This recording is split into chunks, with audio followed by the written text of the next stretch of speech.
इस चैनल की सभी सामग्री एक भारतीय के व्यक्तिगत विचार है। सामग्री पर आधारित किसी भी गतिविधि के लिए यह चैनल जिम्मेदार नहीं है। पहले हम देखते हैं कि उत्पाद कैसे बनाया गया है। उपभोक्ता के लिए कच्ची सामग्री की पहली और सबसे महत्वपूर्ण चीज खरीदना है। इस भाग पर एमआरपी का 20% खर्च किया गया है। मशीनरी के साथ श्रम की दूसरी टीम उत्पाद का उत्पादन करती है। एमआरपी का 20% इस भाग पर खर्च होता है।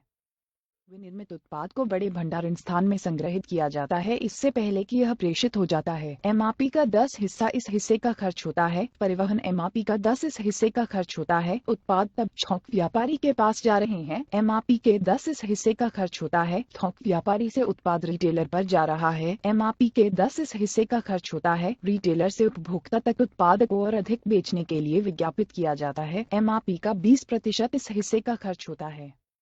क्या उत्पाद की लागत कम करने का कोई तरीका है? हाँ, अगर आप 8 सामानों को फिर से देख सकते हैं तो हम उनमें से अधिकतर उपयुक्त योजना को कार्यान्वित कर सकते हैं। कच्चे माल की खरीद हम अभी कुछ नहीं कर सकते। श्रम में खर्च और मशीनरी का उपयोग फिर से हम इस पर कुछ भी नहीं कर सकते।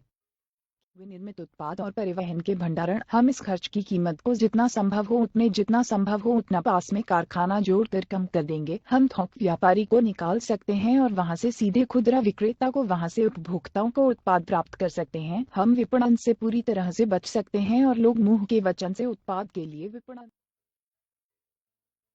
लेकिन फिर भी हम केवल एमआरपी के 30 बचा सकते हैं। लेकिन कीमत 30% कम करने के लिए एक और उपाय है। तो हम एक ऐसा उत्पाद खरीद सकते हैं जो अब ₹100 में बेच दिया जाता है जिसे ₹40 के लिए खरीदा जा सकता है। इसके लिए मुझे सभी भारतीयों से मदद की आवश्यकता होगी। हम किसी और के लिए हमारी मदद करने के लिए पर्याप्त समय बिता चुके हैं। ये हमारे लिए